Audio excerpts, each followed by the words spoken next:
You're listening to the We Are Libertarians podcast network. Find all of our shows at wearelibertarians.com. Look around. You can find cars like these on AutoTrader, like that car riding your tail. Or if you're tailgating right now, all those cars doubling as kitchens and living rooms are on AutoTrader too. Are you working out and listening to this ad at the same time? Well, multitasking pro, cars like the ones in the gym parking lot are for sale on AutoTrader. New cars, used cars, electric cars, maybe even flying cars. Okay, no flying cars, but as soon as they get invented, they'll be on AutoTrader. Just you wait. AutoTrader. This episode is brought to you by LifeLock.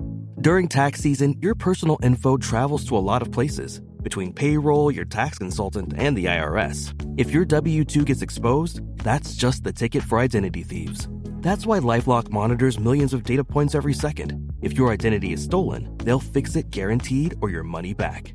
Don't let identity thieves take you for a ride. Save up to 40% your first year. Visit LifeLock.com/podcast. Terms apply. You're listening to the We Are Libertarians podcast network. Find all of our shows at wearelibertarians.com.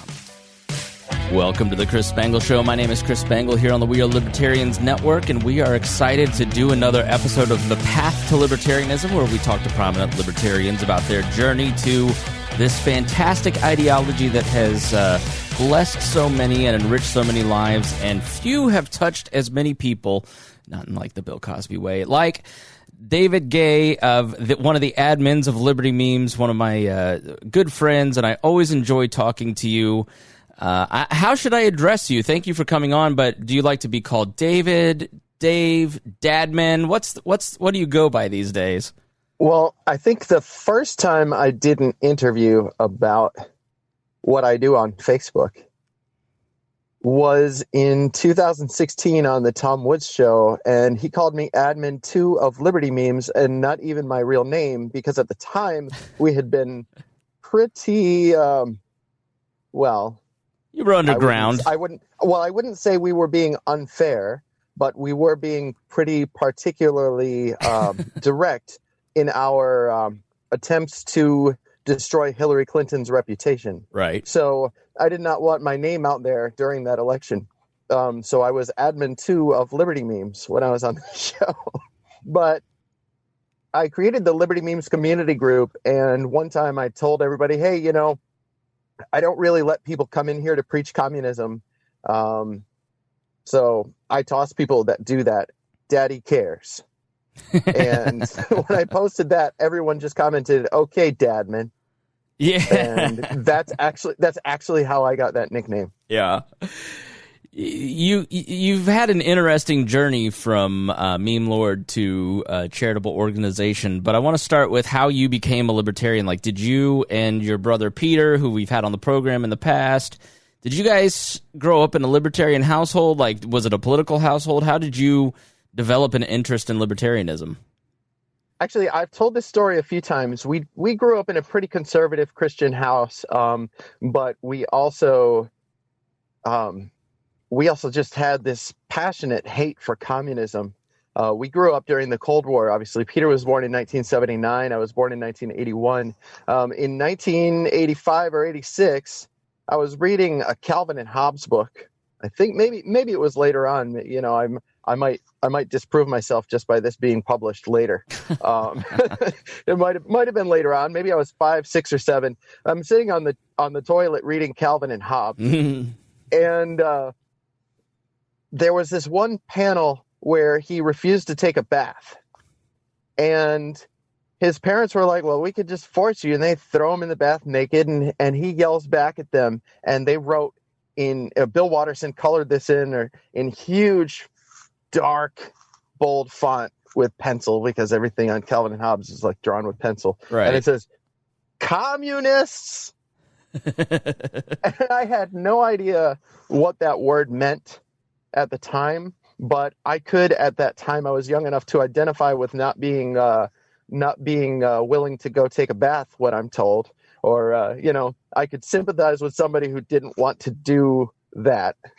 I was a huge Calvin and Hobbes fan, and I read all the books. I wonder if that's like one of the origins of, I mean, I grew up in a very anti-authoritarian household. Like, if you had a position of authority, you were challenged, which made me a very difficult child. But I wonder if Calvin and Hobbes has inspired a lot of other libertarians as we read it back in the day.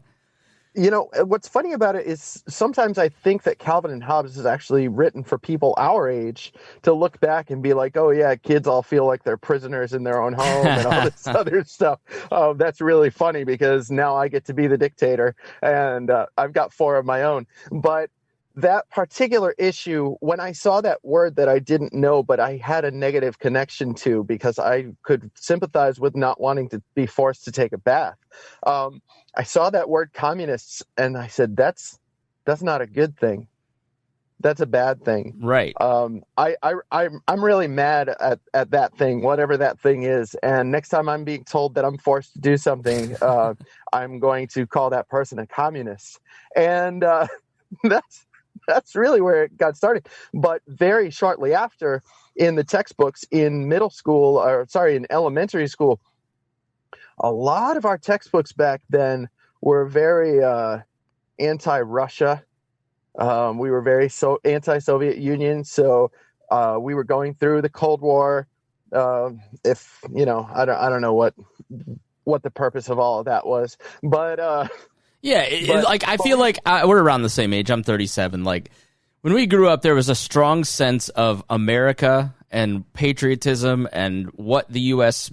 versus Russia meant. Like, you know, once the wall fell and 9/11 happened, and then, you know, America became far more anti-war.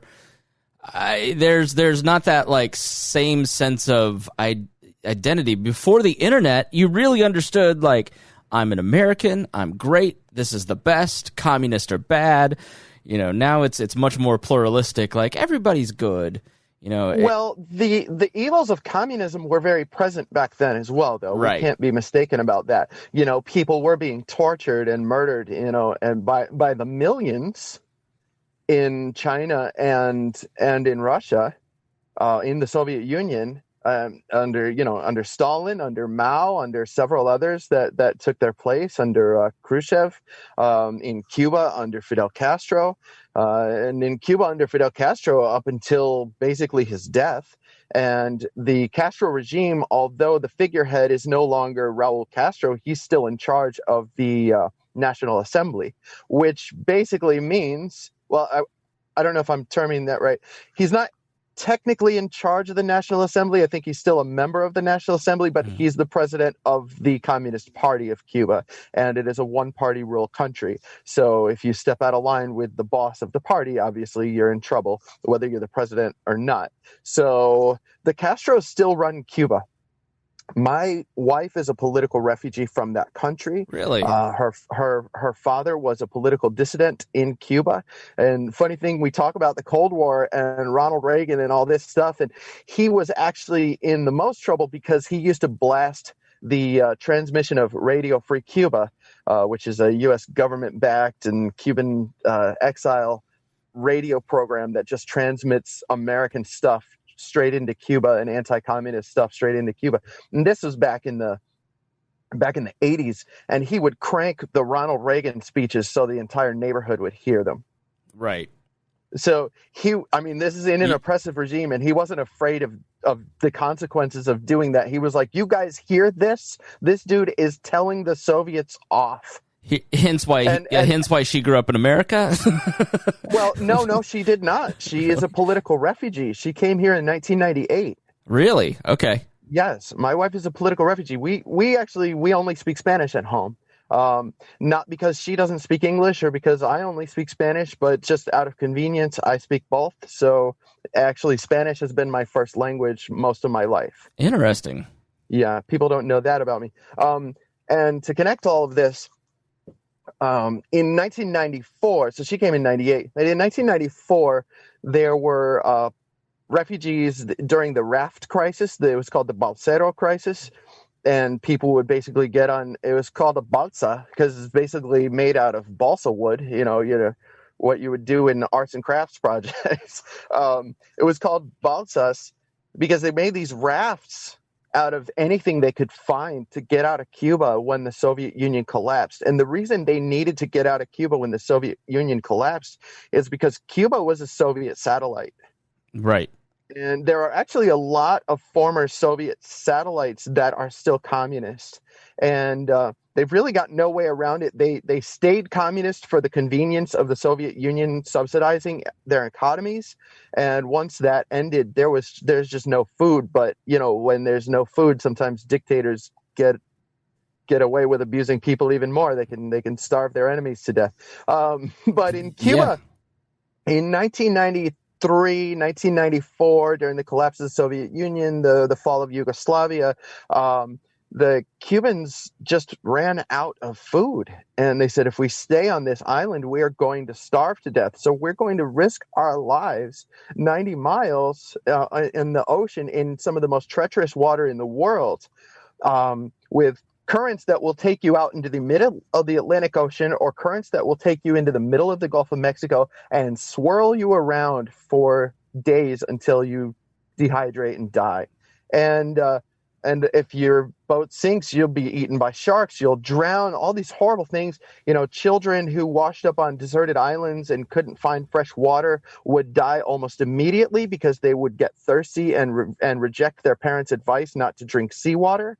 They would sneak out at night and drink seawater, and that will kill you immediately. I remember this was like a huge controversy in the 90s when we were growing up, like the rafts coming through, and should the Coast Guard go save them? And the right was always like, no, and the left was like, we need to save them. It was very it's weird because they were fraught. escaping communism, so there was actually some overlap, and there were a lot of Republicans involved in the Cuban Adjustment Act. I think the Cuban Adjustment Act itself actually has a Republican senator's name on it. Wasn't it? They had to put a foot on American soil to claim asylum, and that was like the heart of the debate. Yeah, so that was a Clinton policy called wet foot, dry foot. Basically, if you reached dry land in any fashion, or you were out of what was considered the borders of the ocean, you could say that you had reached the United States and you could officially apply for political asylum. And if you did not, you would be brought back. I don't know if that was the Clinton era or if that happened later on. I can't remember exactly. I used to have all of this stuff really sharp, but I'm an old man with 4 kids to take care of and a meme page to run. But my wife, for example, she came as a political asylum applicant from Cuba. So her father was a political prisoner. Because of these actions, he was in concentration camps on numerous occasions. And when I say concentration camps, that is what he calls it when he talks about it. This is hard labor. They'll send you to the sugarcane fields, and sugarcane harvest is not easy. No, it's brutal, horrible work. They'll leave you with no food, and you end up going in the field around the jail and grabbing up different types of grass and putting them in your pocket to eat a salad in your cell at night. And when you get back to your cell, there's a guard that tells everybody to turn out their pockets, and there's just grass falling out everywhere because everybody's starving. I mean, this is the kind of thing that a Cuban concentration camp in the late 80s and early 90s looked like. Right. So we're talking about only a few years ago, this stuff was still going on in Cuba, and it's still going on today. So when people talk about, they're a softer type of communism because, look, you can go there and it's a beautiful island paradise. Well, just because palm trees grow there and it has beaches and they have one really, really, really nice hospital for tourists and foreign visitors doesn't mean that it's any stretch of paradise. Right. And communism has done this to these people. So when this generation is like, oh yeah, communism's not that bad. But anyway, the whole point of this is that was my motivation. Being kind of anti-communist has always been sort of a kind of my gateway to libertarian philosophy. Interesting. Because we're the anti-authoritarian philosophy. But from 1999 to about 2006 worked with an agency that helped Cuban baseball players escape from Cuba. And I would actually travel around the world inciting the desire to play Major League Baseball in various Cuban baseball players. And several of them, as recently as this week, have admitted that I was their inspiration for leaving Cuba. There was a live stream of a pitcher for the Miami Marlins, most recently in major leagues for the Miami Marlins. I think he plays in the KBO now in Korea. Odrisamer Despaigne was giving an interview about his defection, and by the way, I was involved in encouraging him to escape, and one of the comments came from a pitcher from his team in Cuba that says, "I should have defected with David in 2002 in Italy." That's crazy. So how did you, He tagged me on the comment, so I knew that. How did you end up doing that? Like, were you really into baseball and then ended up like going to Cuba to scout, or what? So I have a lot of really fun stories about how I got where I am today. In the 90s, when those raft people were processed, they were brought to Syracuse from Guantanamo. So they would process them at Guantanamo Bay and bring them to different cities in the north where there were emerging industrial markets so that they would have jobs and be able to work in little factories and things, putting together cable connectors or whatever.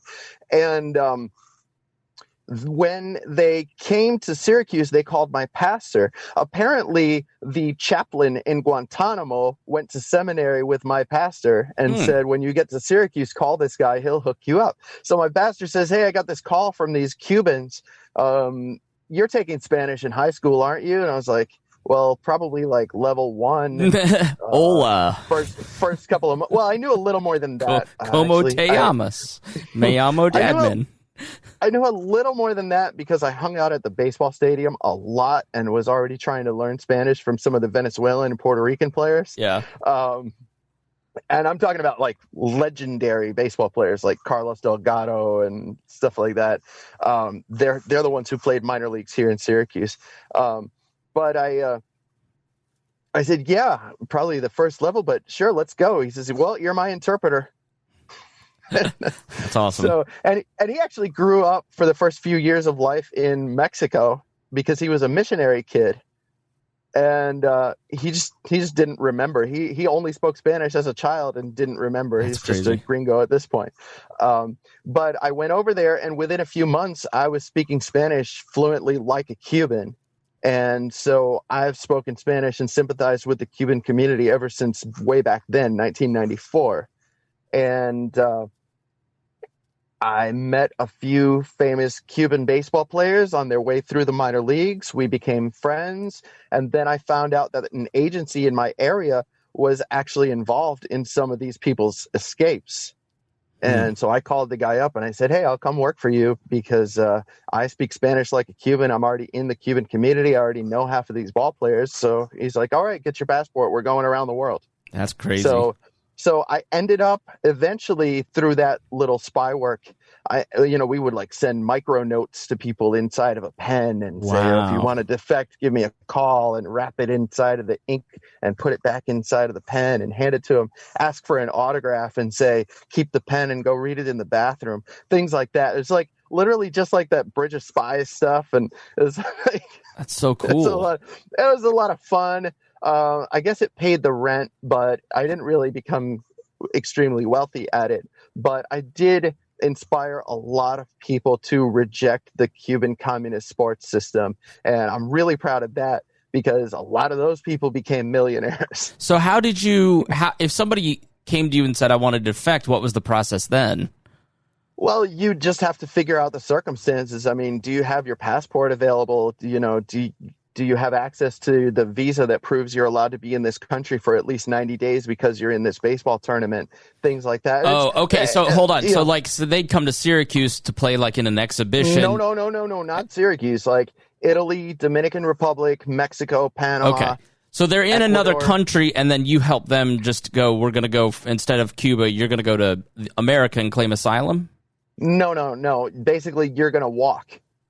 You're just going to leave your team here in this country and figure out where to go from there, whether we can get a politician in this country to accept your asylum request or they send you somewhere else. Most of those countries were friendly to U.S. policy and would not immediately send those people straight back to Cuba if they said they didn't want to go. So that was that process. But I ended up on an episode of the Cuban version of CSI. And, I say, well, their version is a propaganda version for the government, but pretty much every CSI or police show in any country is basically propaganda. It's copycat, yeah, right. Some of this stuff is true. You do have to catch bad guys, but the Cuban version has me as some horrible criminal who wanted to destroy the Cuban sports system so that the Americans could get more gold medals in the Olympics. That's so funny. And that's really, really funny. But there's a whole episode that's basically surrounds a phone call that I made to a baseball player. And it also has a letter, one of those micro notes that I had given to one of the players. And it has my full name and signature on it. And you can find it on YouTube. That's so... What's like, if I want to look up on YouTube, like what keywords should I use? I'll send you the link, but you would have to speak Spanish. It's called Tras la Huella, which means following the clues or following the prints. Uh-huh. And the episode is called Caso Asedio. And I think on link 1 of 2, it is at about the 16.5-minute mark, and literally a bunch of communist police officers with their uniforms on discussing how Fidel had told them that and how Fidel had given speeches about how these Americans were trying to destroy Cuban sports. And then he says, so I'll show you an example right now. And he puts it up on the board, and it's just like straight, the full screen for a few seconds is just breaking down my letter to a baseball player who happened to be the captain of the Cuban national team at the time. Yeah, my girlfriend speaks Spanish. She's a Spanish teacher, so I'll have her explain it to me. We'll put that in the show notes. So when do you make the transition to like calling yourself a libertarian? Like, what was the catalyst that made you go, this is what I believe? Immediately after that, actually, in 2006, I believe, or 2007, I was working in 2007. I was working in Mexico with some ball players that were already out of Cuba. But at the exact same time, there was a shift in the dynamic of how Cuban baseball players escaped from Cuba. And what that meant was, instead of already having your passport and your visa and just leaving Cuba at an international tournament where you were already free, players started paying or making deals with back-end deals for their contract with migrant smugglers and mafia types. Boat people with really, really fast speedboats that you would use to smuggle tons of cocaine. And sometimes it was the people and the cocaine being smuggled, by the way. And the territory I was in Mexico was also their territory. And they knew that I was there, and I knew that they were there. And one of them figured out a way to convince me to come over for a barbecue. And I was probably actually the object of the barbecue. They called me up when I was on my way there, and one of them that I had become friends with called me up and said, "Where are you? You on your way?" I said, "Yeah, I'm on my way." He says, "Why don't you stop over at that little cafe that's on whatever street here in Yucatan?" And he said, just wait for me there." He comes over and he says, "Listen, all those bodies that have been washing up on the beach in Cancun?" No. Like, all this, like, it was in the news. I think it was international news at the time, between 2006 and 2007, headless bodies washing up on shore in Cancun. Yikes. And basically the guy told me, you were about to be the next one of those. Yikes. Why don't you just go back to New York and live your life and be happy? And I said, you don't have to tell me twice. Right. And I was literally went straight back to my apartment, and I was on the next flight home. Yeah, you're like... And I didn't even tell my boss about it. Like, I called my family. I was like, guys, buy me a plane ticket. I'm going to come home right now. Right. And what's funny about that is you hear all these evil stories about organized crime, and yes, they are evil. They will murder you. But one thing that they have is they'll actually warn you before they kill you. And you do probably have a chance to say, you know what? I'm not going to F with these guys. I'm out of here. Yeah. So sure, they were forcing me to make that decision. It was either my death or go home, but they at least told me first. They were polite in warning you that you were going to be beheaded. When I got home, my brother was involved in a Ron Paul meetup group. And what year was this? Like, this would be 2007. Okay. And I think November of 2007. And I was like, oh, Ron Paul meetup group. That sounds really fun, because in 2006, I had already been looking into Ron Paul as a potential next candidate for president for us, because I was a Republican and I wanted to win the White House. Right.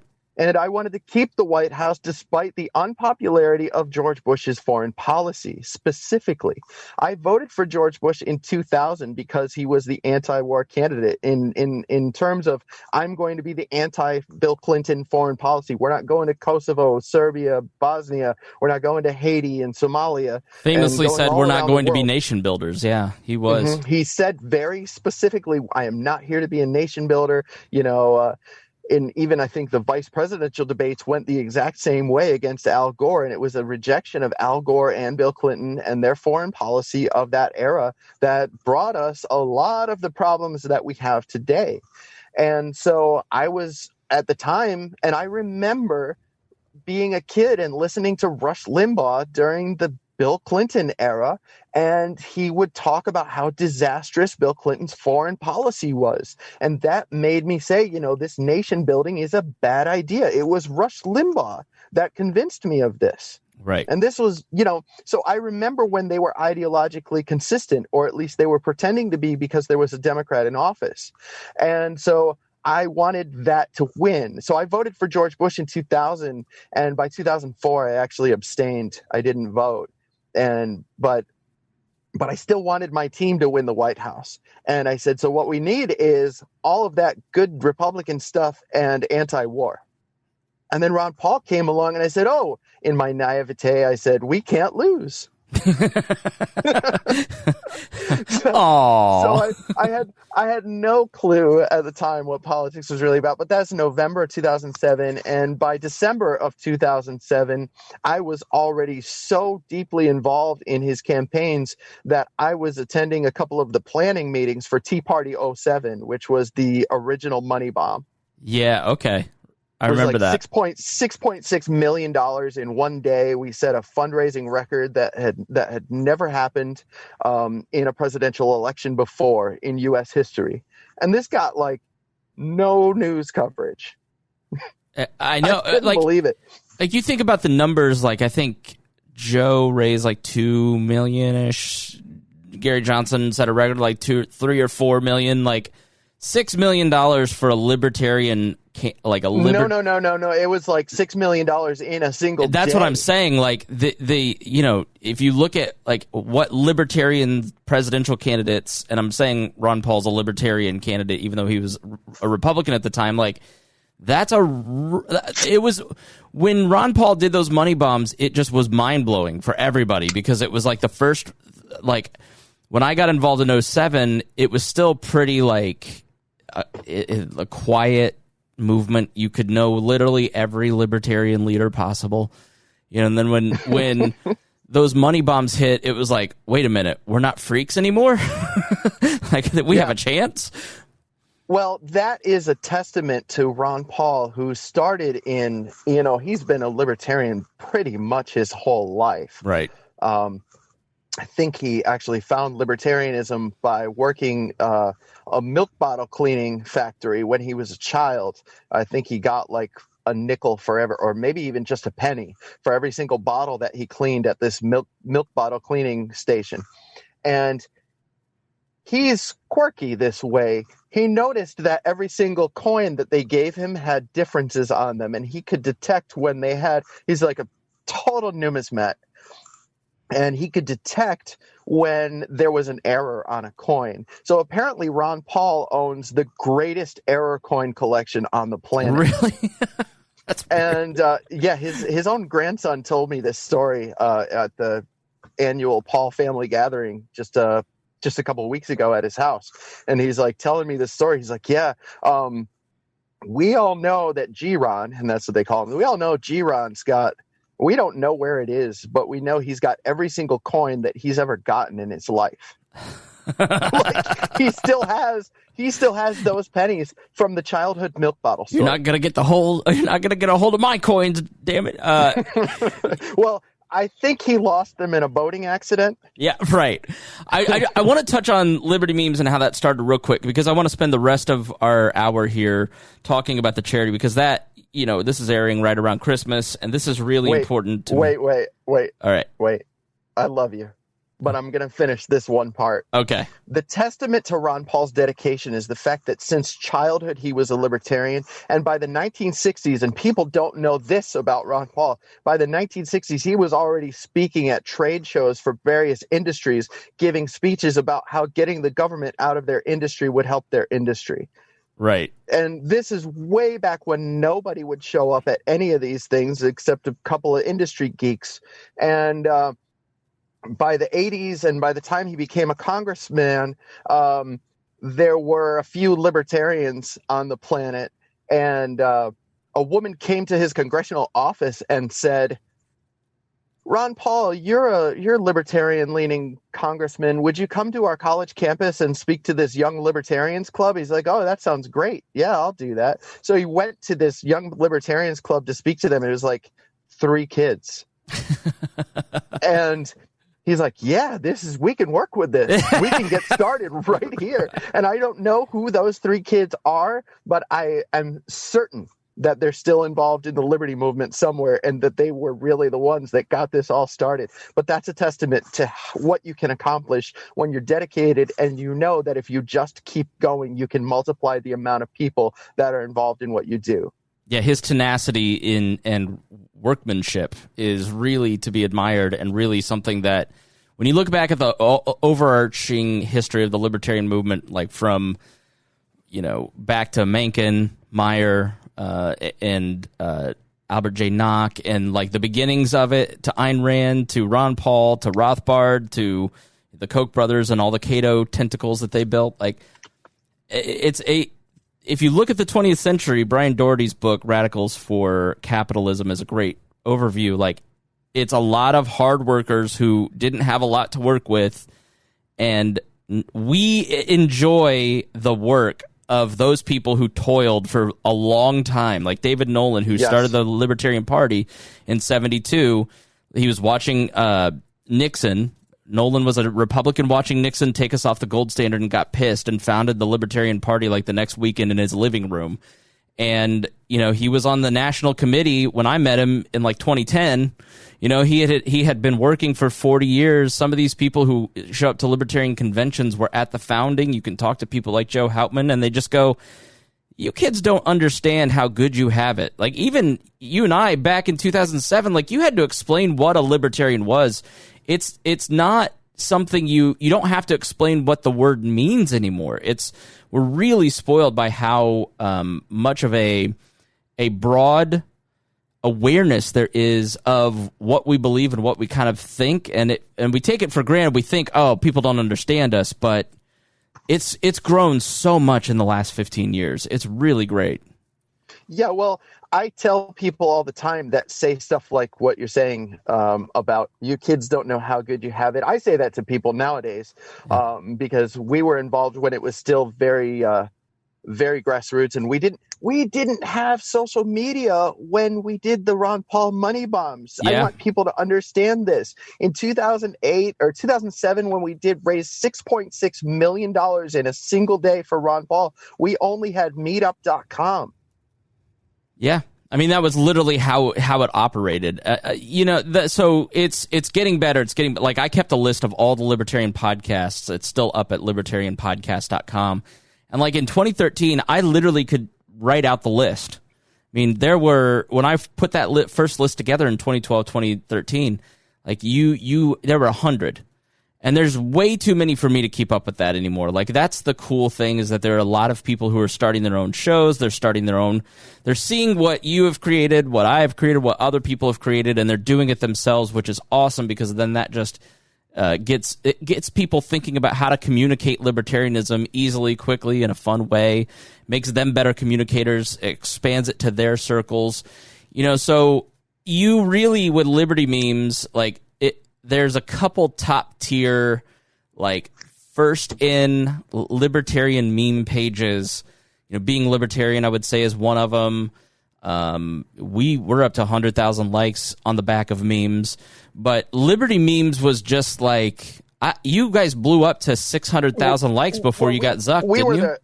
We were the pioneers. Yeah. I say that very confidently, that me and my brother were the pioneers in libertarian meme game, and as far as like making a page go huge, finding a way to consistently spread only the liberty message through memes. And we don't do that anymore. Every once in a while we'll pepper in just something absolutely absurd just because it gets likes and views. But there's a lot more to what we do nowadays. But we were involved in Ron Paul's campaigns. We will say his name 100,000 times in this conversation simply because that's part of our origin story. In 2012, when his presidential campaign was over, we wanted a way to continue our activism, and we had already been making memes for his campaign. And Peter created the page. He created Liberty Memes, and we just consistently posted the stuff that would spread the Liberty message, and it just started getting shared. Yeah. By 1,000 people, then 10,000 people, then 100,000 people, and a couple of our shares even reached a few million.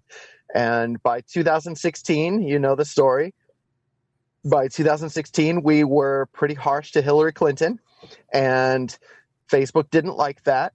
And it wasn't really bad. It was just a innocent statement, obviously, because she was innocent as well, right? It was this picture of Hillary Clinton with a smug face, and it said, "Silly Americans, laws are for poor people." And that struck a nerve with everyone in the whole freaking planet. Sorry, I say in instead of on because Spanish is my first language. Because this was the day that the FBI had announced that they planned to announce what they were going to do with Hillary Clinton, and that was nothing. Right. And this meme went around the planet before people even had a chance to see the FBI make that announcement. So it made news before the evening news cycle. And that really bothered the people who wanted to control the narrative. Mm-hmm. They wanted that story to be, hey, the FBI said she's clean. Your allegations are unfounded. Bye. Right. Which we've seen them do nowadays. You can't talk about what happened with Bunter Hyden or any of those things. And so... you're so right in that... Like, before 2016, memes were like advice animals. They were Bad Luck Brian. They were simple. They were like corny dad jokes. 2016 was really like, it's why it's called the Great Meme War of 2016. And the Great Meme War of 2020 did not live up. I did not think that the memes were all that great, but like there was something special. Partly it was because Trump was so unique and funny and different. And then there was also like a peak in the world of memes where everybody had gotten so good at certain skill sets over the last like 3 or 4 years that by 2016 it was just like everybody's like, oh, I'm going to apply this to politics. And memes now are the main way to control public opinion. Like if you look at all these big outrages of, let's look at the big things, COVID, the election, BLM, and protests, like people think in terms of memes and what their memes say, not in terms of in-depth articles that the New York Times reports. And 2016 was the origin of that. I think you're totally right. Like, and I hadn't really thought about it like that, but 2016 was like the beginning of controlling public opinion with memes. Am I right in that? Well, I will tell you, you are right, and there's more to that story. And it starts with the boys from Liberty Memes. Mm-hmm. In 2013, I was running for city council, and I had been endorsed by Ron Paul, and we even made a hokey little video, and I'm like talking about the Constitution or something. It was all nice and corny and all really good libertarian stuff. Anyway, I was running for city council, and my campaign relied on a lot of memes to talk about what my opponent, the current city councilman, had been up to. And we even had a very public issue that we just absolutely destroyed the guy on. And most of that was based on memes, the way we did it. And my campaign manager, who was also a Ron Paul supporter at the time, in 2013, he learned my strategy. He ended up, and I don't know if it's current or it was halfway through this current term, but he ended up working in the White House as Donald Trump's charge d'affaires over social media. Right. What I'm saying is the meme president, the guy behind him, one of the guys behind him was actually my campaign manager and learned meme politics through my campaign. That's awesome. So that was in 2013. Now, mind you, at the time, I was still a registered Republican and still trying to win public office under the Republican Party name. And so Peter was already going off with Liberty memes, and I was using my political campaign page with memes. But I didn't want the two worlds to collide too quickly because Peter was already getting really, really, really deep into anarcho-capitalist territory. And that scares a lot of Republicans. And so Peter, your brother, is kind of like a pipe smoking intellectual in my mind. You know, Peter, that's precisely what he is. And he's got a philosophy degree from Covenant College in Georgia, down there in Chattanooga in Tennessee. I say that because it's basically in both states.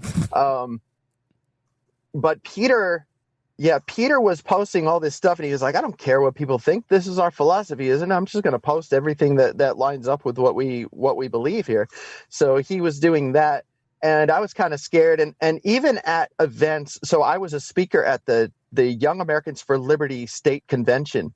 And even at that event, I was afraid that I was like, I didn't know just how deep into Republican territory y'all would be. And I even knew that their founder at the time, Jeff Frazee, had been deeply involved in Ron Paul's campaign. So I knew that, but I wasn't sure if the whole organization was geared toward Ron Paul Republicans or if it was trying to just be Republican light. I just couldn't tell. And so at the registration desk, one of their leaders was looking at Liberty memes on his laptop. And I was trying to keep it quiet that I was the guy from Liberty memes. And I walked by the desk a few times and I'm like, man, he's really going to town on Liberty memes. And I sit down next to him and I was like, hey, I'm a speaker at this event. You invited me because of my activism and this other stuff I'm involved in. But I'm also one of the admins of that page. Me and my brother co-founded it. And he's like, no way, I can't believe it. And this is back in 2013 or 2014. I can't remember which. But he's like, oh, no way, I can't believe it. And this is like telling everybody. And then by that time, I basically told the world, yeah, I'm an ANCAP. I'm one of the guys that runs Liberty memes. And there's something, and it was really popular. There's something, and I think about those days where, especially in the early days of memes, you kind of go, should I post this? I don't want my reputation to suffer. My grandma follows my Facebook page. You know what? There's something liberating about giving up that idea and not worrying about what other people think, and I'm just going to post it. And some of that may have gone too far, and we haven't checked ourselves too well. But there is something liberating about that. I'll give you a rule for that, though, because Liberty memes grew because we were able to reach everybody, not just libertarians. Yeah. And we were able, and I guarantee you, and I can promise you, I have received thank you notes from more than 1,000 people that say, thank you, Liberty memes, for slowly bringing me around, and now I'm full on libertarian. Right. And this was with a memes page. We were someone's reason to look into libertarianism and become one because they saw a meme that they weren't sure why it resonated with them. They disagreed with it, but they weren't quite sure why it felt like it might actually be right. I've had the same sort of success with high school friends and normies. Normies like me better than libertarians, because I'll post Christian memes or slice of life memes and then libertarian memes, and then over a period of 5 years people go, man, those memes made me think. It is more effective than people realize. Yes, it is. So we built a huge audience. We were abused by Facebook, all this other stuff. But in 2018, in March of 2018, I said, we have this huge audience. And I had also been a speaker at a lot of rallies, like gun rallies, liberty rallies, speaking at college campuses. Peter and I spoke at the Libertarian State Convention in Texas in 2016 as well. I really liked doing that. I really liked doing stuff in the real world other than just posting silly pictures with jokes on them. And so I created the Liberty Memes community group in 2018 in order to have a direct line of communication and organization with our page followers that actually wanted to be involved in libertarian action. And so we started that, and it got really big, really quick. That's what she said. And see, it was a good one. It never goes away. Well, we're perpetually 14. That's what she said.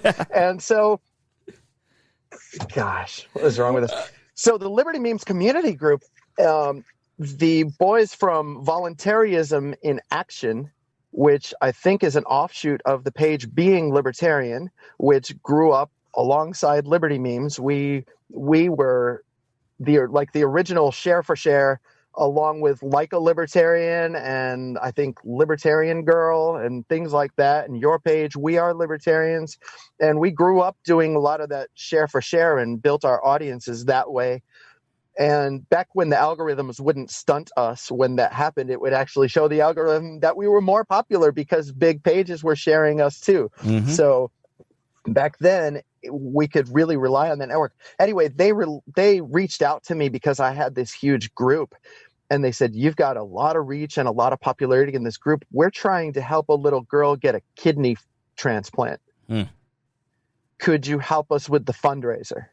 And I said, "Yes, I sure can. This is exactly why I created this group, to do things like that." And the results were amazing. Between Voluntarism in Action, Being Libertarian, and Liberty Memes, we absolutely crushed every single goal for this girl. And it was like $30,000, $35,000, $40,000. A lot of money got raised through that.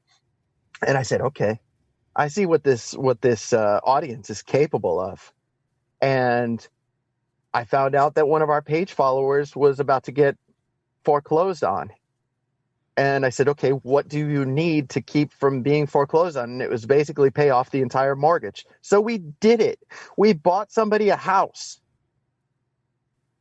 And then I said, okay, we bought somebody a house. We bought somebody a kidney on the black market. What do we got next?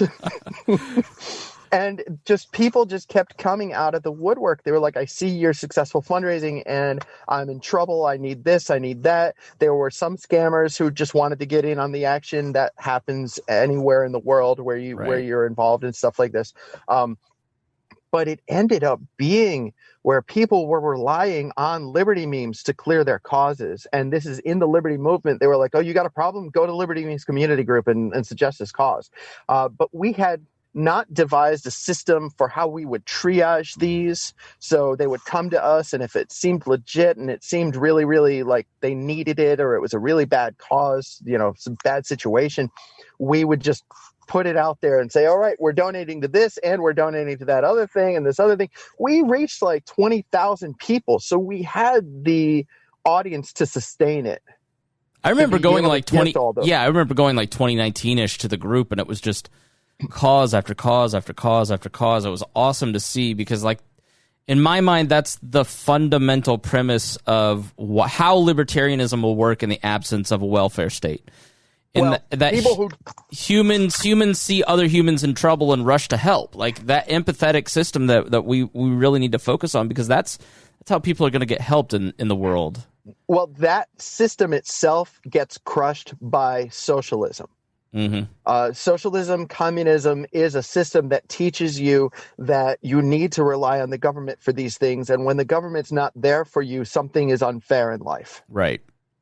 And so when we grew up, and I don't fault people for this way of thinking, because when we grew up, most of us were in public school. And in public school, what is the lesson? The lesson is, if you need to mail a letter, go to the post office. If you need to get a letter, wait for your mailman. He's such a great guy. He's there in rain or snow or sleet or hail. He's here to deliver the mail. And if you have a problem, go to the police. If your house is on fire, call the fire department. If you've got a problem at home, talk to the teacher, guidance counselor. If somebody is doing something bad to you at school, go to the school principal. All of these things are government solutions in a government building, and that's what we're raised to believe in. Yeah, so I mean, you look understand when they say, in a home ec, they're like, well, if you get to a situation where your family really can't afford things, go down to the welfare office, get yourself Medicaid, Medicare, get yourself food stamps and Section 8 and all of these things. So it is culturally acceptable in this country to be a socialist, even though we don't call it that.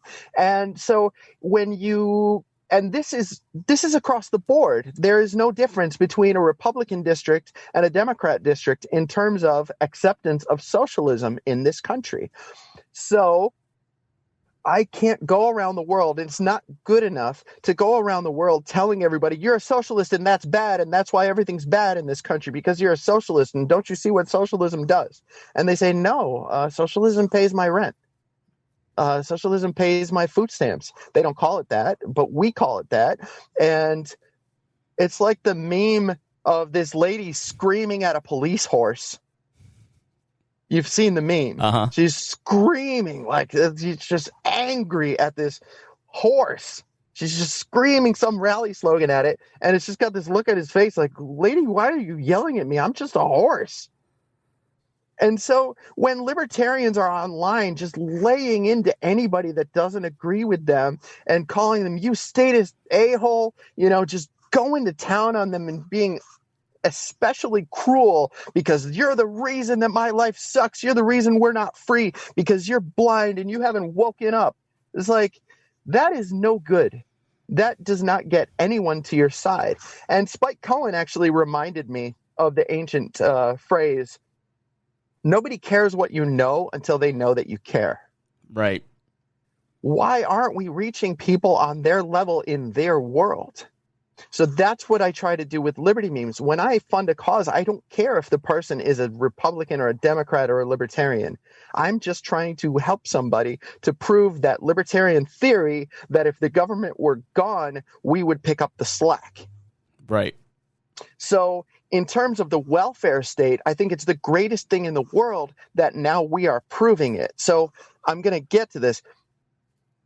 Liberty Memes has helped raise over $1 million in just a couple of years for people's causes. And what happened was, and you said it, that the group was loaded with cause after cause after cause, but a lot of people were just there for memes. Right. They're right. like, oh, this is a meme group, and I'm going to get to see a lot of memes and harvest memes from this place. And it didn't turn out that way.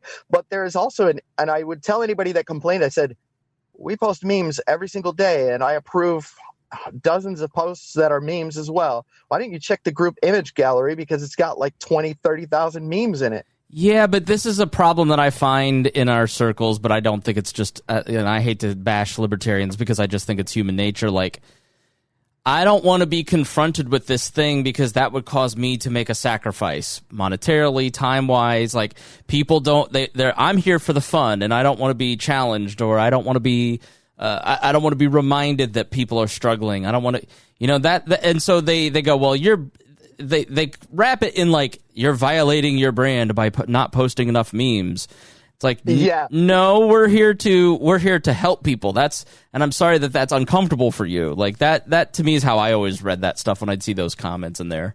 Yeah, when people say stuff like that, I'll tell them, check the group image gallery. But after a while, it did become a problem where enough people were saying it that they were able to, negative voices are able to make the whole group negative after a while. Right. So they're insidious, and they have this way of just getting everybody to say, yeah, you know what, I'm getting sick of this. Right. But for me as a liberty activist, and since 2007, extremely active every single day, involved in everything I could possibly be involved in to support the liberty movement. For me, I was like, I always take the put your hand on the plow and don't look back until the field is done. So for me, liberty activism is a daily life. It's a daily responsibility. So when I find something that I believe in and is effective and is making a huge difference in the world, such as touching the lives of strangers and buying their house for them, and being able to say libertarians did that for you, and that makes a huge difference in that person's life. And then they go around and they tell everybody, their friends and family, their civic organization, their school, their job, libertarians were there for me. Who? I can't believe this. They're the most greedy people on the planet. They won't help anybody. They don't believe in welfare. I can't believe they have some sort of a mutual aid system. And for me, seeing how effective that was, I said, this is a responsibility. We have a responsibility as libertarians to back up our rhetoric that we will be there for everybody if the government isn't. Why aren't we just being there for everybody right now? There are plenty of things that fall through the cracks of government purview anyway, besides the fact that none of those things that people want from the government ever come without side effects, such as black people being beaten senselessly or to death in the streets by the police. You're funding the roads, and you're also funding all this abuse. You're funding the schools, but you're also funding bombing schools in Yemen. Right. So why don't we, and even the things that we get to, if the people believe that the government should be there for those things, but they're not, it's because the government's incapable of even getting to everything.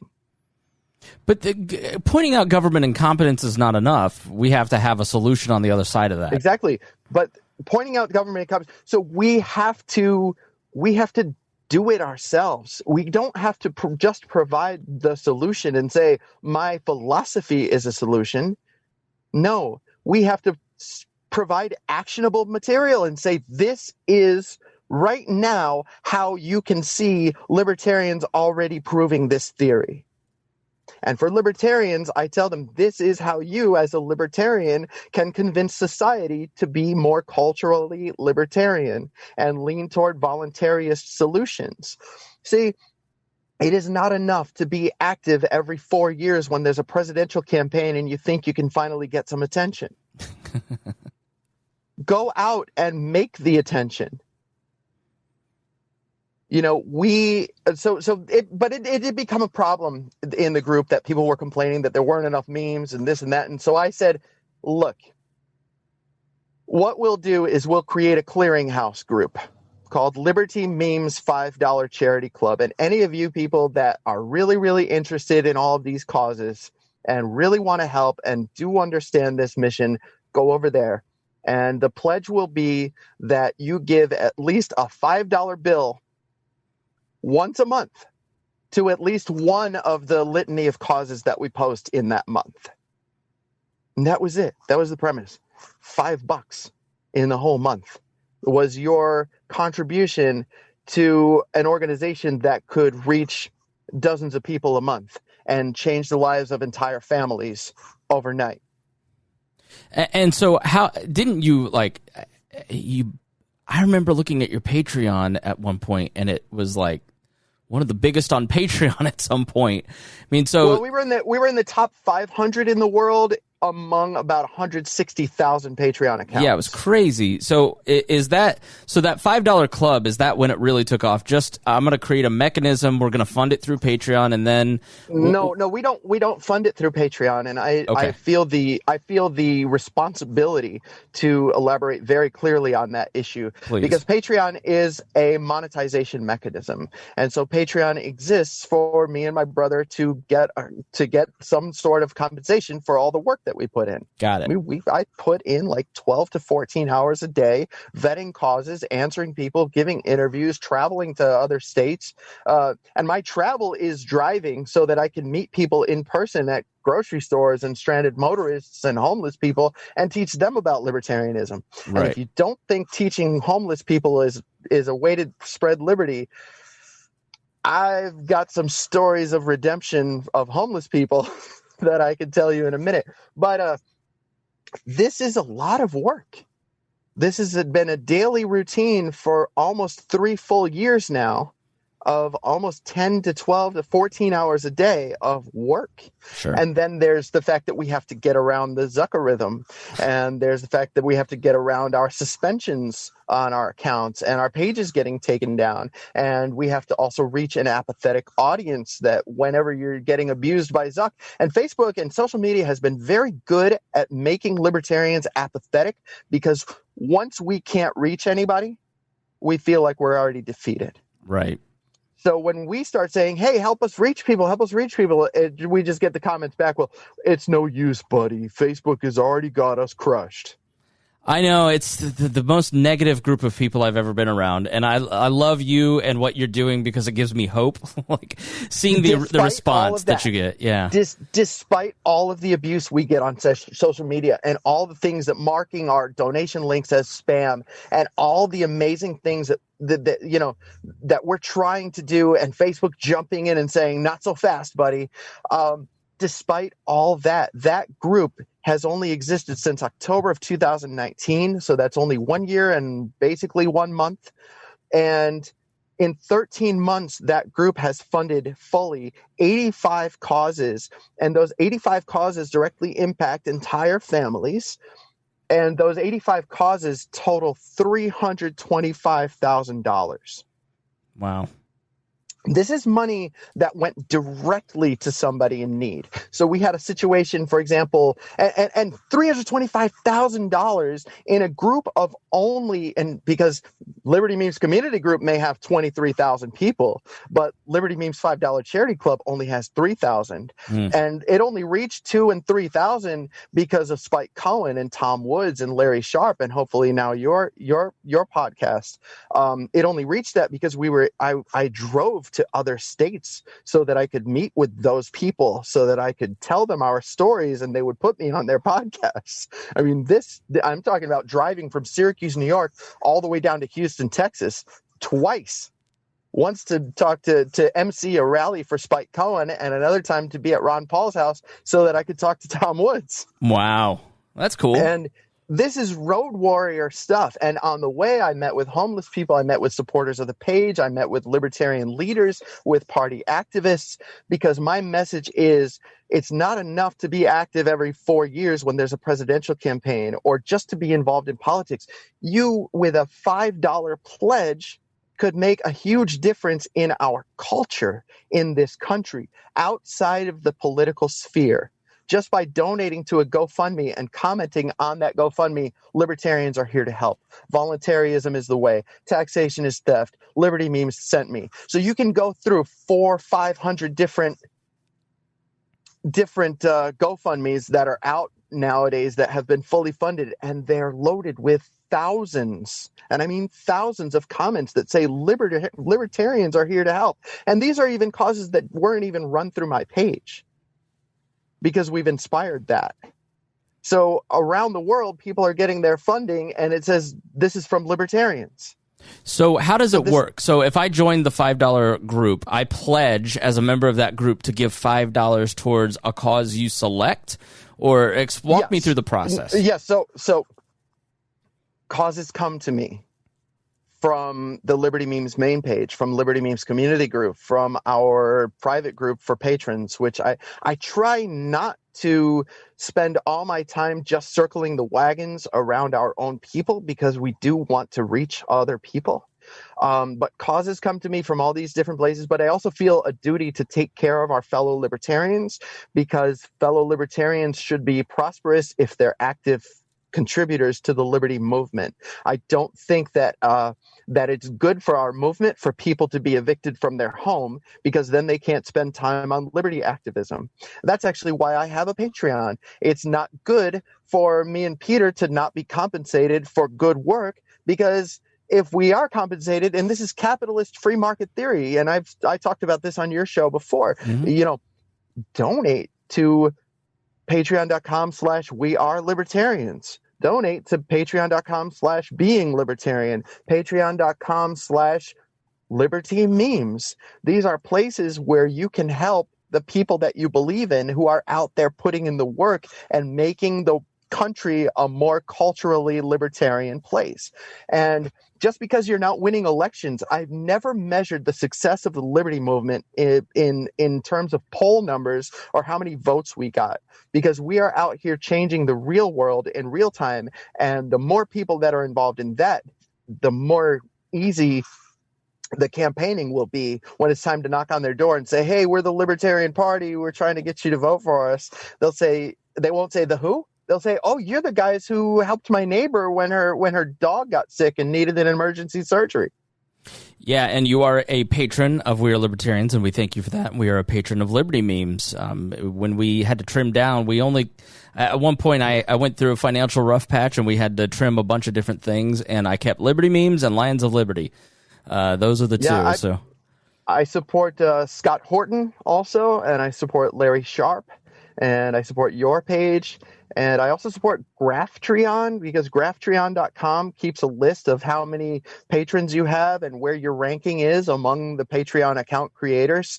And so I've supported them for $50 a month. I think I'm going to trim that back because I'm not really getting much benefit out of it, but I did want to reward them for the work that they put in just organizing that, and it actually helps us get seen by other liberty organizations to say, hey, look, I can prove that our organization is actually making an impact in the tech world by our Patreon ranking in terms of content creators, what they're getting paid. And so yeah, that's an important thing. Compensation for really good work is, just incentive and reward. It's a good thing. I don't see why that's anything bad but we have taken a sizable chunk of that money as well, and I'm talking about upwards of $50,000, and put it straight back into these causes to lead by example. And that's money that should have just belonged to us and sat in our bank accounts, or maybe moved me out of the ghetto that I live in. But instead of doing that, I said, this needs our help, and people aren't donating right now. I'm going to lead by example. Here's a $500 splash on this person's GoFundMe, things like that, to lead by example, to say, hey, let's get going. I'm willing to put my skin in the game. How about you at least give $5? So let's talk, towards the end here. Give us an example of those 80-some families that you've helped over the last year. Give us a couple success stories.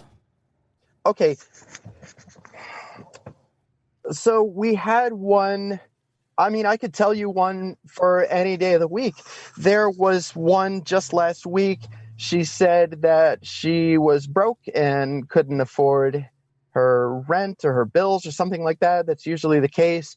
And that meant that she was also going to miss out on Christmas for her children or for her grandchildren or whatever it was. And we said, all right, we're going to do your fundraiser. Here's the amount of money you need to put on your fundraiser, and put a little extra on there so that you've got a little wiggle room for discretionary funds outside of just your regular bills. And also do me a favor and create an Amazon wish list for everything that you need. Actually, this wasn't the Christmas. It was a woman who she's permanently disabled, and she's just freaking poor. And this is a case of a lot of people in America, and people just think, oh, well, you live off of your disability check or welfare or whatever. And sometimes it's just not that easy. There's other things in life. It's just a single woman. She doesn't have any dependents, so she doesn't get a lot of food stamps or anything. It's just her.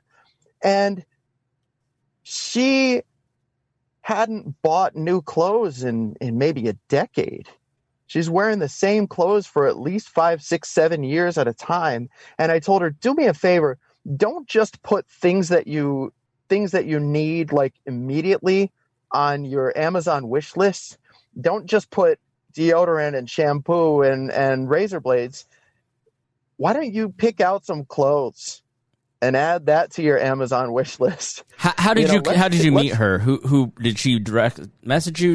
Were you brought to her attention? She heard about what we were up to, and she found a way to message absolutely everybody involved so that she could talk to somebody, because she was desperate. And that's the thing. We can take someone who's been desperate for years, because nobody is there to help and nobody's going to care no matter what happens. And suddenly they come to Liberty Memes, and we're like, hopefully this is something that's in our power to do. Because I have to reject maybe 20 out of for every one cause we have. It's 10, 15, 20 causes that we have to reject just because they're not feasible for us to get to absolutely everyone, because we're just one small group. And we can only really do one cause at a time, unless they're really, really small goals and we're just buying a holiday meal for 10 or 15 people all at once, and we'll post all of their donation links all at once and all of their Amazon wish lists all at once. But we people reach out to us because they know that we care. And if we're able to, we fund it. If we're not able to, we try to give them advice on how to run that cause as though they were us. So I have become a guru at finding ways around the algorithms and getting attention for causes and not giving too much information when you're asking for money. So like there are people who are like, yeah, the reason I need this money is because I'm short on my rent because 3 years ago my dog died and I had to pay for the burial. And then my cousin Jeff had his leg amputated and I had to go be his caretaker for a few months. So I missed work and now here I am. And I've never been irresponsible before, but I'm about to get evicted. Well, and that's one of my questions that I'd like to ask you. Is it that obvious? Like, how do you vet people? How do you know who's serious and who's just full of it? Well, things like that do happen in real life. Lots of our lives really, really suck. I don't think that there's a single person on earth that can say my life has never, ever sucked. So there are things that sometimes it's just one after another. And, sure, every storm has an eye, but after the eye, you're right back in the storm again. Right. So we do, but I do ask for proof. So I've become adept at that. Someone snuck one scam by me once, and I promoted it to the group, and that was in the infancy of the group, and somebody caught it really early on, and I told everybody, and I was forthcoming with the group. I said, guys, we got scammed. I'm sorry. I feel this is my responsibility to have vetted this cause better. We got scammed. Write to GoFundMe right now and get your refund. They will refund you. And everybody got a refund. Great. We took care of that. We were able to bury that. We were able to say, okay, that happened. That's in our past. Next cause. And people said, you know what? I understand that this type of thing is given to happen in a charitable organization. So we're not going to abandon you over this. And we appreciate the fact that you were clear about it and transparent about it. And you got us all our refunds. So let's move on. What's the next cause? And that's how cool these people are. That's how amazing they are. But I can't express just how amazing they are until I tell you these stories. For one, somebody came to me and asked for $50,000 for a little girl. Her family had to have her airlifted because she went into a coma due to the flu. This is a little girl, 4, 5, 6 years old, 7, I don't know, something around that age. And she went into a coma and she even went blind. And this was a major expense for the family, and just having to be with her at the hospital was another major expense for the family. And we raised $50,000 for her, but not directly through the group at first. I said, right now, we're not able to sustain such huge causes, but I will give you advice. Here is step by step exactly what I would do if that were my cause. And if you want to take this on, and this is what I do with every single cause, I don't sleep or rest until these causes get fully funded, or I know that they're on a steady pace. When I see that a cause has slowed down, I don't sleep. I spend another couple hours trying to figure out a way to bust through the algorithms and get that cause in front of people again so that people are donating again. Is that by you're posting a lot, posting different places? Like, how do you do that? Yeah, I mean, I've got various groups that I can post to and say, hey, can you guys give some attention to this or something like that? And I've got email lists and messenger lists and group chats and all sorts of different ways to make this happen. But in this case, I gave him this advice and I said, just make sure that when you're running this as though the person in need was you. And you will get the results that you need. And so I told him also reach out to the local press, and he did that, and it made his local press, and it got picked up by CNN. Wow. And CNN obviously wanted this story because it was a good story for vaccination propaganda or whatever. They were like, oh, you got to vaccinate your kids. Look, this kid is blind and in a coma because of the flu. Can you freaking believe this? But they posted their GoFundMe link, and it got fully funded on Liberty Memes' advice. That's awesome. And so that was one of those. But we've got these angels in our group also that when a cause is really, really important and the goal is really, really big, and people aren't necessarily donating to it, they'll drop $10,000 in an anonymous donation on it. Wow. And I know who those people are but I keep their identity a secret for their sake, because I know that if people found out exactly who they were, they would be hitting up their inbox directly and just saying, hey, give me a stack of cash.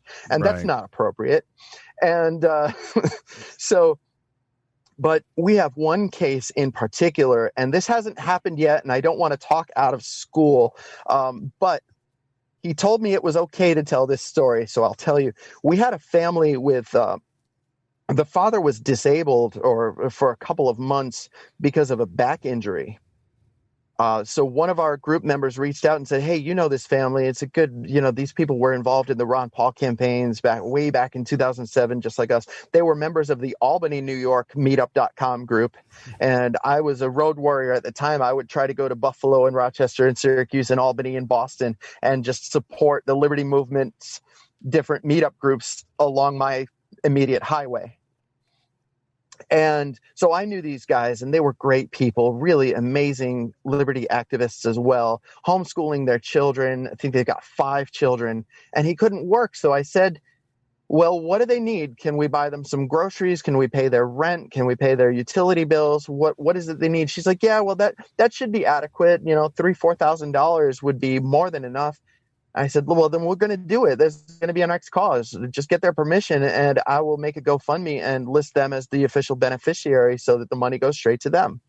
And she came back the next day. She says, well, I got permission, but I might be telling the story wrong. But she says, I got permission, but they just got X-ray results, and it's not a back injury. It's a tumor wrapped around his spine. And he is rapidly declining in very, very severe cancer. And this is a friend of mine. This guy is basically like a bodybuilder and very athletic, very strong, very tall guy. He's like 6'4" or 6'5", big, strong guy.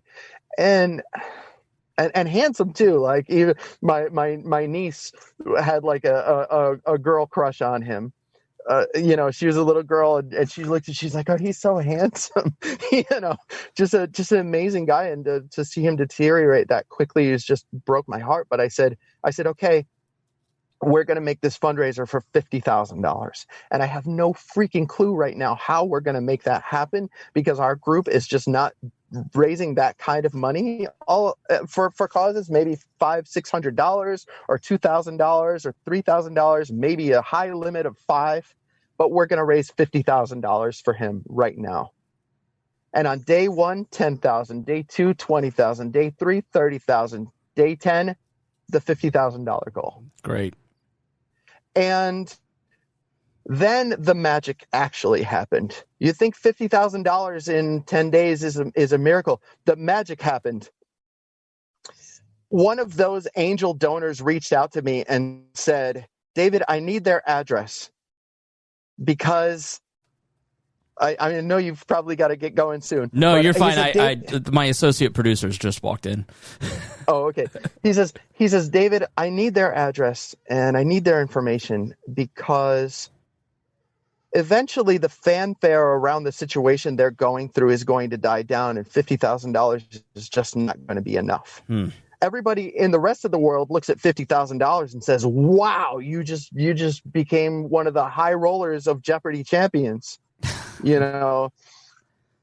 It doesn't work that way. Cancer depletes your resources very, very quickly, whether it's $50,000 or $100,000.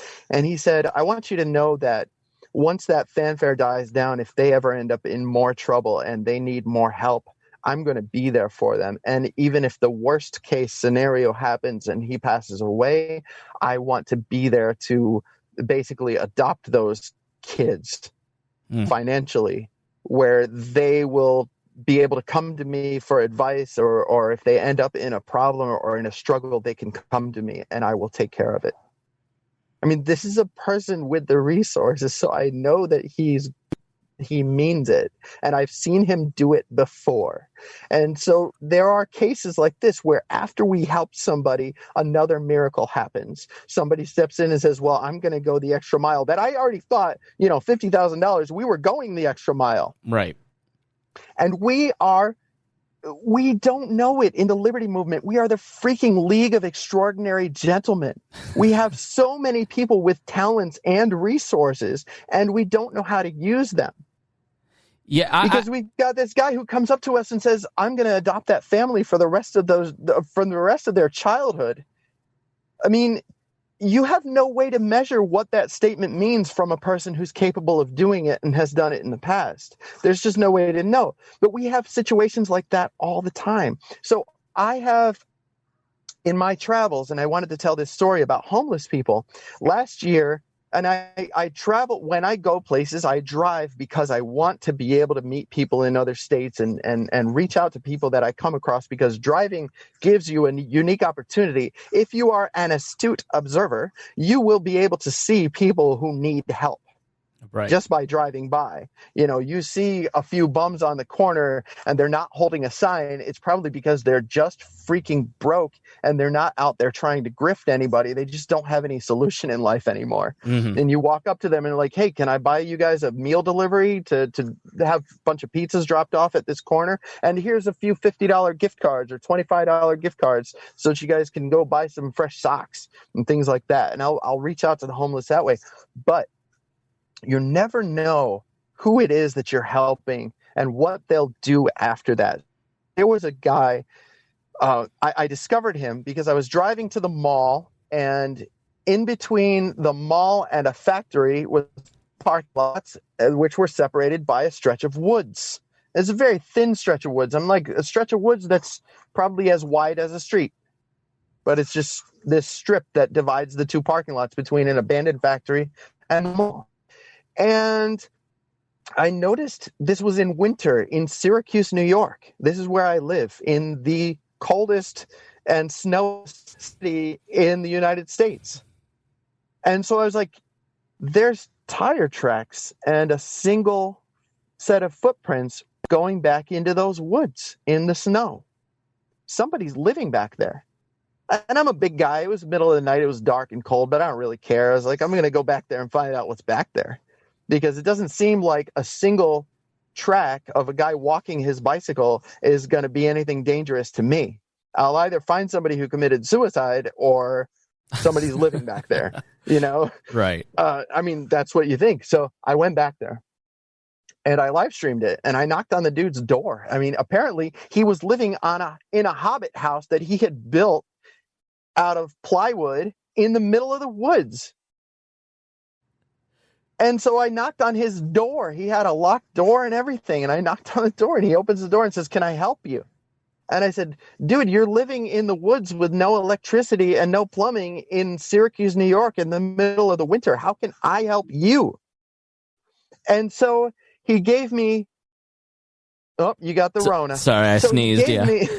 So he gave me a list of things that he would need, like thermal boots, and a new coat, and some warm gloves and things like that.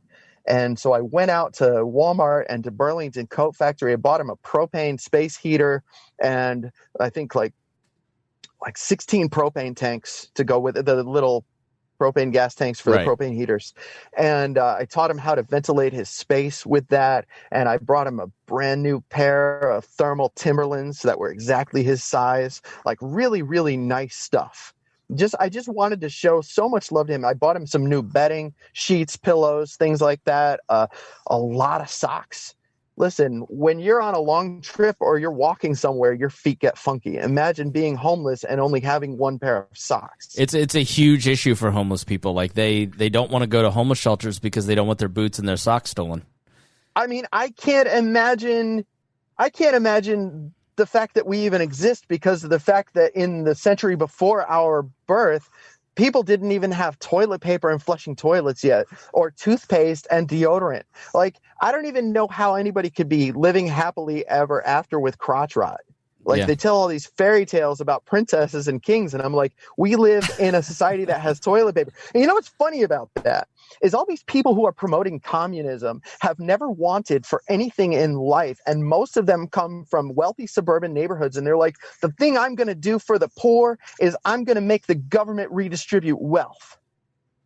And I say, you idiot, don't you know that that's what causes toilet paper shortages? Right. How could you possibly want to live without toilet paper? It's like the greatest freaking thing in the world. Here in India, I mean, they didn't. Here in Indiana, toilet paper didn't hit till like the 20s, and people used corn cobs for toilet paper.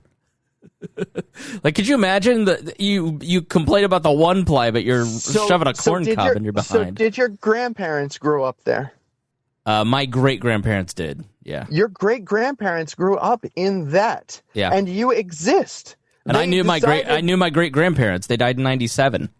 And I don't know just how wildly in love people would fall, but I've read romantic stories and I've seen Gone with the Wind. People still had sex and still kissed each other and everybody was funky. I think about that all the time. And had crotch rot. Napoleon wrote... Crotch rot is the worst thing on the planet. Napoleon had won a war or a battle and was on his way back to France, and he wrote to his wife. He said, "I'm on my way back. Don't wash." And I'm like, oh, okay. That's a different culture. That is a different culture than ours. Okay, I love how we got off on this really dirty tangent because we're libertarians and nobody can tell us what to do. Well, we're ADD first and foremost. But this homeless guy, so flash forward a month, and I went back to find him, and his shelter had been torn down by the developers at the mall, and he had been evicted from that space, apparently to me. Come to a month ago, and I was supposed to go to Houston to MC a rally for Spike Cohen. And before I left the house, I walked to the pharmacy by my house, which is, there's street pharmacies here, and then there's the Rite Aid pharmacy. I was going to the Rite Aid pharmacy. And along my way, I saw a cleanup crew just picking up trash, and they had vests on with the name of an organization that helps the homeless that I remembered this guy in the woods had told me he was a volunteer for. But I saw a guy who was clean shaven and handsome and wearing nice clothes representing this organization picking up the trash in my neighborhood. And I went over, I couldn't speak to him because I just knew it was him. And I went over to the foreman, and I used the word foreman as a gender fluid term. And she said, I said, "Whatever happened to Al, the guy who was living in a shack in the woods by the mall?"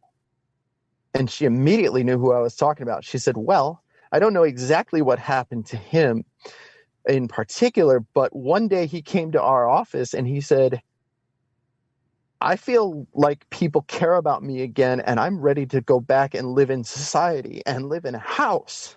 And he said, "I need help getting housing because that's what I need now, instead of going back and building another one of these shelters," which he had told me he had done 3 or 4 times whenever he was kicked out of a place. Right. And he would just go and build somewhere else in the woods because he was good at it. She says, "So I don't know what exactly happened.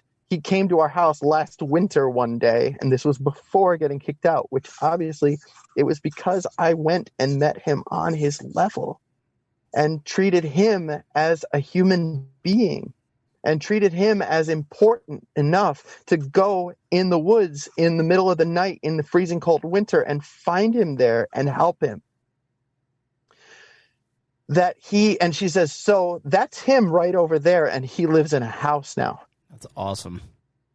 There's no way to measure the impact that you could have through these individual interactions. But not only that, people say, "Well, how does helping homeless people promote liberty?" I'm like, you guys, liberty is about teaching people that there's better things than government solutions. This guy is on a trash cleanup crew right now. He is volunteering for the people that helped him when he was in that situation. So he is now volunteering and helping the homeless and cleaning up trash and living in a house. How does that not promote voluntarism and liberty?